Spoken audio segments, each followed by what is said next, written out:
Mark, how do you feel about the Pacific Education Group as a consultant and their courageous conversations? Well, we brought in the Pacific Education Group to talk about one thing, and that was, as far as the board is concerned, I haven't been to the sessions that they've done for teachers and others, but they have done a number of sessions over the 2 years I've been on the board, 4 board members. And they were brought in to help raise our awareness about race relations, about what it means to be white in this society and what it means to be not white in this society. You know, I went to high school in St. Charles, and it was sometimes known, not very friendly in other towns, as Lily White St. Charles. And there was one person of color in my school, one person.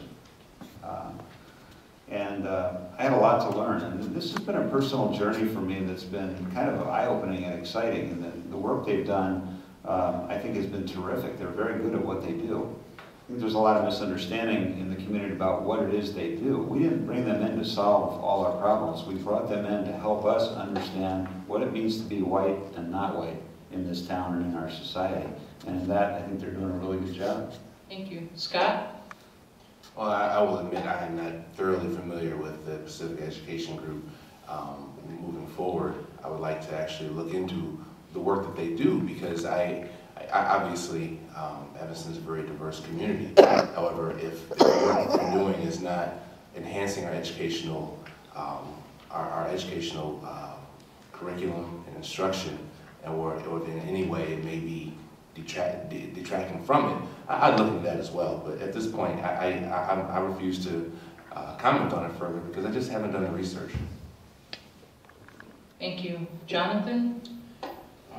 From what I've seen of the Pacific Education Group's website, it seems to me, and from what I've heard from people who have participated here, it seems to me that they have a point of view. And I'm not saying that's an illegitimate point of view, but it seems to me that if the board and the staff and all who are going to be trained are going to be well-rounded, they should hear from a number of different points of view, and not just one.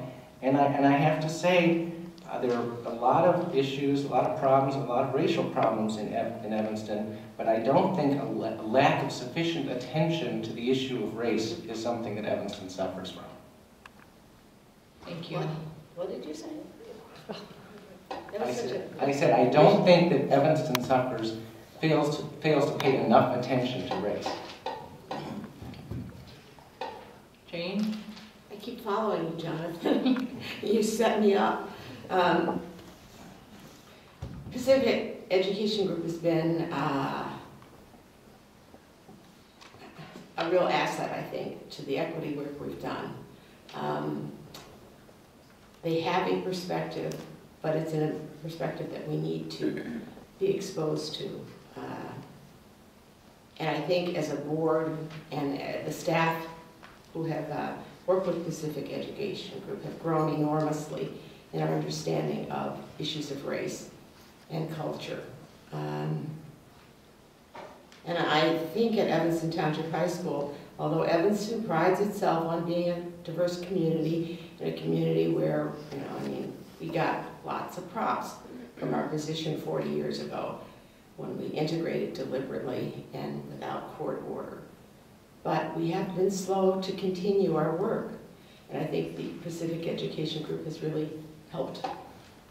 Thank you. Cherie? Okay, like Scott, I really don't know a lot about Pacific Education. I've only heard word of mouth, and I really don't want to go with word of mouth because that's not fair. Like Scott, I guess I want to understand what they do, and I'd like to make sure that it's something that's effective for our children. And I think equity. I keep hearing. First of all, I want to say, Mark, I was that only black girl at a school. I went to Downers Grove North, and I graduated in 1980. So you guys can imagine what my lifestyle was like. So I was the only black girl in the school. And I hear a lot about race and equity in this town, and I think it's important to make sure that we never forget, but we move forward. And I want to understand what equity to me is not just race. It's not just race, but it's also economics. It's special. I have a child that's it's IEP, it's special ed, You know, we have so many kids that are diverse and not just the color of their skin, and I want to make sure that we're looking at our community not only through the eyes of a lens of color, but through their diverse backgrounds, the diverse, you know where they come from, and just what they bring to the table. So, like Scott, I can't really comment on Pacific education just because I'm not really versed in it. Thank you.